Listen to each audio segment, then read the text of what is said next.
Welcome to Layton Cemetery.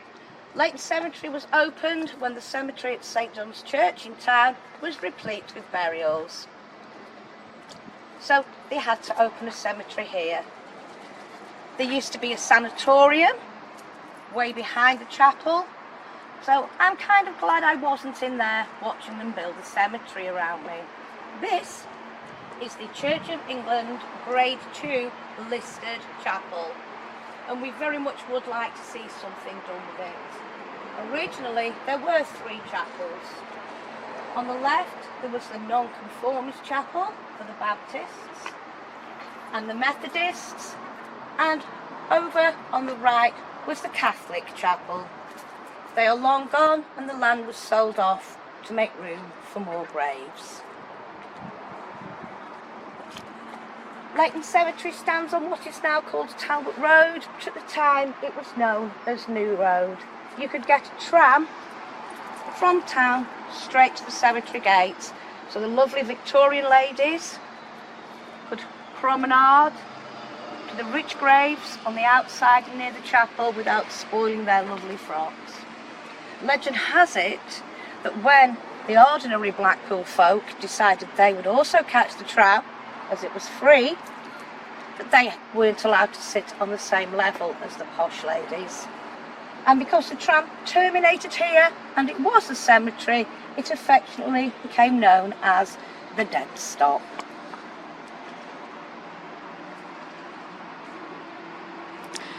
So what we're going to do, we're going to do you some murders, some history tidbits, and we're just going to see if you like them. If you do, we'll be more than happy to do some more. And as always, we're always happy to be corrected, of course, you know, and we do check our sources where we can. But we do get it wrong sometimes. But you know what? We're having fun. You guys like to watch us and read about what's going on. And history's for sharing, isn't it? Absolutely.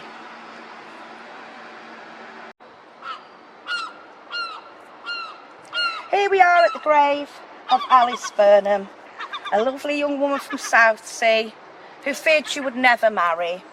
But one day, while nursing an elderly invalid, she met the very handsome George Smith. Taken in by his dapper clothes and his fancy moustache, she very soon, perhaps rather too quickly, agreed to marry him. Her parents were disgusted and vowed never to speak with her again. They came on holiday to Blackpool, the young woman and a slightly older, good-looking husband taking in the sights. The boarding house they had booked would not do, according to Mr. Smith, for his bath. His wife liked to take a bath, so they moved to Regent Road. After a few days of honeymooning, the 2 turtle doves enjoyed a pork chop supper. Her husband nipped out and Alice went to take a bath. Upon her husband's return, he found the landlady and her family eating their tea. As they became aware water was dripping on the kitchen table. Running upstairs, he cried, "Help, my wife cannot speak to me." And as the Crosleys ran upstairs, they found Alice drowned in her bath. Dr. Billing, who is buried over there, was called, and he said that Alice had died accidentally. It was a drowning. George quickly got in touch with the undertakers, had her brought here to Layton Cemetery, buried in the cheapest way possible, didn't inform her family, pauper's grave, no stone, and off he went on his merry way to marry somebody else, who ended up dead in her bath by drowning. And by some strange chance, his very first wife that we knew of had been found dead in her bath from drowning. When this appeared in the newspapers, Mrs. Crossley, the Regent Road landlady, thought, "Hey up, there's something not right here." And she contacted the police. So they exhumed young Alice's body late at night. After the post-mortem, she was reinterred here. When George was tried, the actual bath was taken to the courtroom to see if Alice could have indeed accidentally drowned. And a young policewoman was put in the bath, in a bikini I hasten to add, while one of the clerks of the court pulled at her ankles.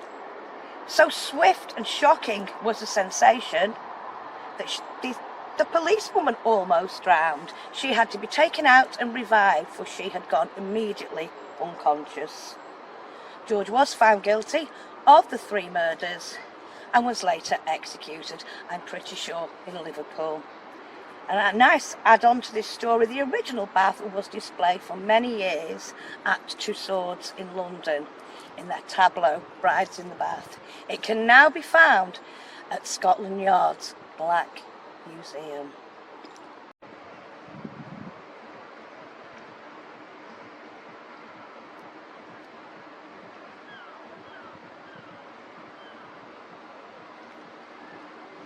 In the October of 1947, transport yourself back and imagine the scene.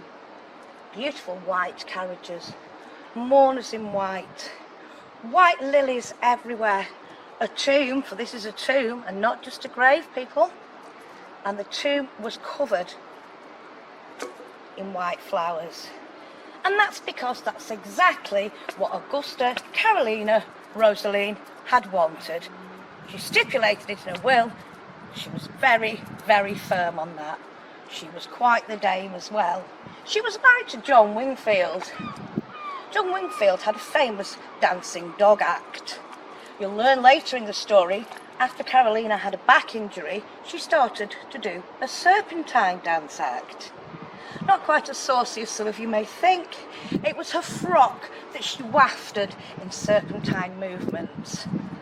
She'd obviously got the idea from her husband's dogs, because some of his dogs did a serpentine dance act. If you type John Wingfield dog act into YouTube, there is a 1-minute 25-second clip of him, what looks like lifting a dog by its neck and chucking it on the stage in a frock where it goes like this for a few seconds. I recommend it. But Augusta Carolina Rosaline was known as Belle Rose. She was Russian. She pretended to be aristocracy. She supposedly was a lot of things. And she travelled the world. She danced with the Folies Bergère. She was a very famous lady. Back in the day, if you looked in your newspaper or your periodical for soap, cigarettes, it would be a picture of the lovely Augusta or Belle Rose. She had a spiral act for quite a long time in Blackpool after her and her husband had moved here. The spiral was 40 foot tall, and it's where the Rakes Hotel stands now, where a lot of our entertainment was. And atop her giant ball, she would walk up and down the spiral backwards. The gentlemen, the Victorian gentlemen, applauded and loved it. But a new gentleman came. She got a little bit older and she just wasn't pulling the crowds. So she needed to pull something else out of the hat. So again, she put on a fancy costume and come down the spiral on her ball, removing items of her clothing. Several times, when she reached the end, she was in fact nude. The gentlemen of the crowd loved it. The ladies, not so much. I do believe she appeared in court no less than 17 times. And that's the story I have for her.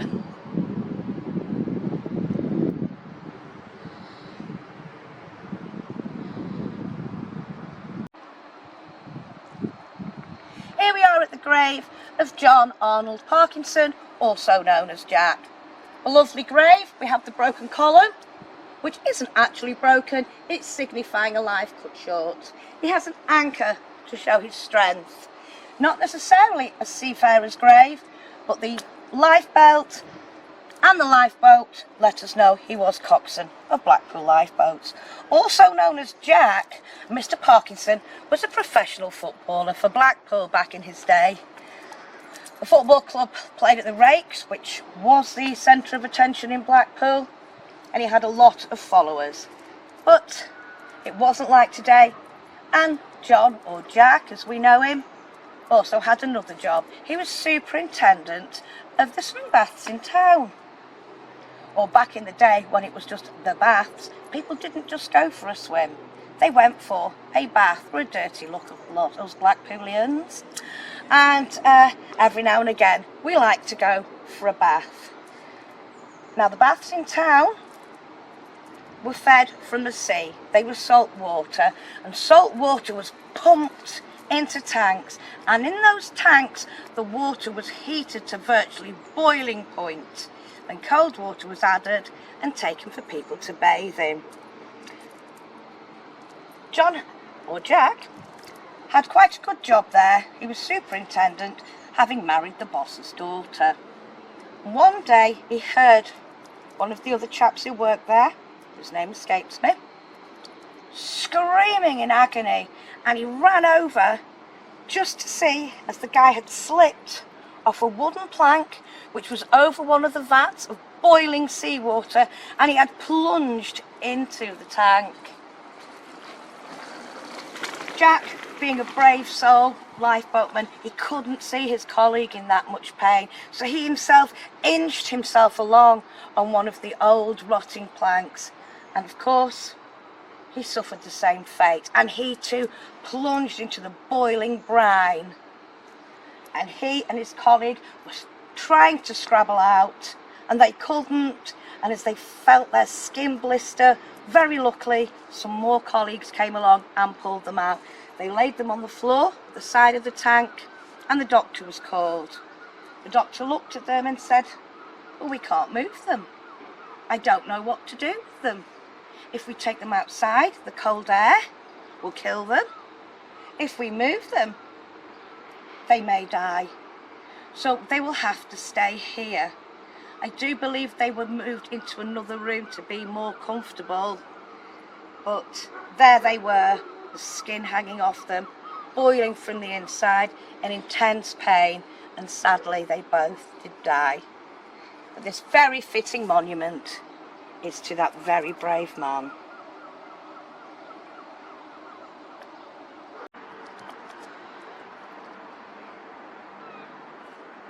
On the 13th of October 1895, a rather heinous crime happened, resulting in 2 graves in the cemetery. Here we have Sarah Toomey, beloved wife, lovely lady, cook at the Vauxhall Hotel. But here, rather interestingly, we have John Toomey, her husband. Sarah worked hard at the Vauxhall. She was the cook, she looked after all the staff. She was permanent staff, she worked there all the year round. John, on the other hand, laboured in Manchester, but when work was thin on the ground, or he fancied visiting his wife, he too took up casual work at the Vauxhall. The season had come to an end. The staff were having a massive party. John was included, and he sat alongside the seasonal staff, a little sadder because they were losing their jobs. Sarah, on the other hand, basically running the place, was keeping her employment. But spirits were high. Everybody had a jolly good drink. In fact, so much so, they all took themselves off to bed. Sarah, of course, would have had to be up to make the residents' tea later, but not only that, the earlier sitting was the staff's tea. So when they were all sat there, bellies rumbling, a couple of the waiters said, "I want my tea, where's Sarah?" So 2 of the young lads decided they'd go upstairs and find her. Up they went to the Toomey's room and knocked on the door, no answer. Banged on the door, no answer. So one of the waiters pushed the door slightly ajar and peeked in, saying to his companion, "I don't know what's gone in there, but she's a funny position. She looks like her head's fallen off the bed. She must be really drunk. Do you think we'd best go in and rouse her?" So they did. Over they walked to the bed. Oh, crikey, she was drunk. About to pull back the covers, and they realised her head was on the floor. Held on only by a few sinew, her head had lolled right back. Somebody had mercilessly killed her, slitting her throat, so her head was virtually off. And poor Sarah lies there, Chief suspect in this murder was John, her husband. John, her husband, who had mysteriously disappeared. Later that day, he was seen in the Red Lion pub, where he gave the landlord his watch and some money and asked for it to be passed to their children. Now, these weren't young children. These were children in the 30s. This couple had been married a long time. They'd had their ups and downs. So why would he do that? But anyway, he mysteriously disappeared. Some people thought that he'd gone over to Ireland on a boat. Someone said they'd seen him on a ferry to Dublin. Other people thought he'd gone to the Isle of Man. Somebody else said they'd seen him in Blackpool trying to escape the town dressed as a woman. But this is Blackpool, after all. And no sign was seen of him for many months. And then, rather mysteriously, a corpse turned up in London, and his family got the call, his children got the call to come and hide. They were absolutely certain it was their dad. And when they got there, they showed him the face, and oh, I don't know. Well, his daughter said, can I have a look at his feet? If you want. So she peeked at the feet, she went, no, that's not my dad. And they went, how can you be so sure? She went, oh, he lost his toes in an accident. Well, no, that's not my dad. But eventually, the boat, or perhaps a suicide, turned out to be the case. For John Toomey's body did wash up on the beach at Rossall. Everybody was 100% certain that it was John who killed Sarah, but we don't know why. And here he is. But murderers can't be buried in consecrated ground, I hear you cry. You'd be surprised. I can think of at least 2 others in this cemetery. Rumour has it he was interred here at the dead of night, in the middle of winter.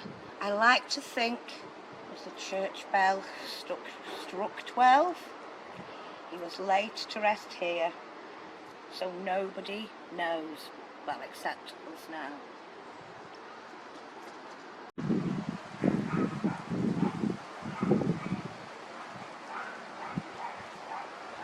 Here we are at the grave of James Walmsley, who died on June the 17th, 1915. You can read as well. James Walmsley is probably better known to you as Jungle Jim. Most of us played, or our children played, in Jungle Gyms in the Tower. Jungle Gyms was named after James Walmsley. James Walmsley lived in Dr. Quokker's aquarium. I'll say that properly, Dr. Cocker's aquarium. And the Blackpool Tower was constructed around him. He was there and they built the tower on top of him. Now there's a famous joke that Blackpool Tower was built on cotton. It was actually built on an aquarium. We all know the cotton was not cotton bells, but the money from cotton. I digress. James was Superintendent of Beasts, a very great title. He looked after all the animals in the circus, the animals they had in the zoo, in the tower. They had quite a menagerie at one time or another. James was particularly fond of his fish, and every morning, knowing the health benefits of Blackpool and the sea air, and perhaps in his mind the sea water, he went down to his tank, slipped off his slippers, leant over and imbibed a cup of the salty brine. He felt it invigorated him and made him feel better. One night at tea time, his family realised that Dad hadn't turned up for his tea. Where's Father? The children said, and their mother sent them down to see if they could find him. By his tanks were his slippers and his cap, but there was no sign of James. Mother came running down and realised that Jim was in fact in the tank. Not just in the tank and floating, he was beneath the filter beds. But a doctor said it was accidental death, and that's what it was recorded as. And he was much loved of everybody, of the whole Blackpool Tower family. Like I say, that's why it's called Jungle Gyms. Very interestingly, about 13 years before his death, he was called to the inquest of a very strange case. A man called William Livesey, who worked for the Superintendent of Beasts. And he often worked at the Animal Hospital, which is opposite where the Dunes pub is now, or thereabouts, for those who are particular about your history. And he'd been in the Dunes with his friends, and he'd had a few too many to drink, much like I have myself this evening. And he must have said to his friends, "Do you want to come and see some lions?" And of course they all agreed, who wouldn't? So over he went to show his friends the lions at the Animal Hospital. He never went home. The day after, whoever was opening up for Jim that day discovered James Livesey's body, torn to pieces, and some very full lionesses. Now, the coroner tried to rule that as accidental. I don't know who was Blackpool's coroner at the time, but James did famously say, unless those lions can unlock 5 gates, that is highly unlikely. And an interesting PS to this story is the very famous poem, The Lion and Albert, is thought to be very loosely based on that story.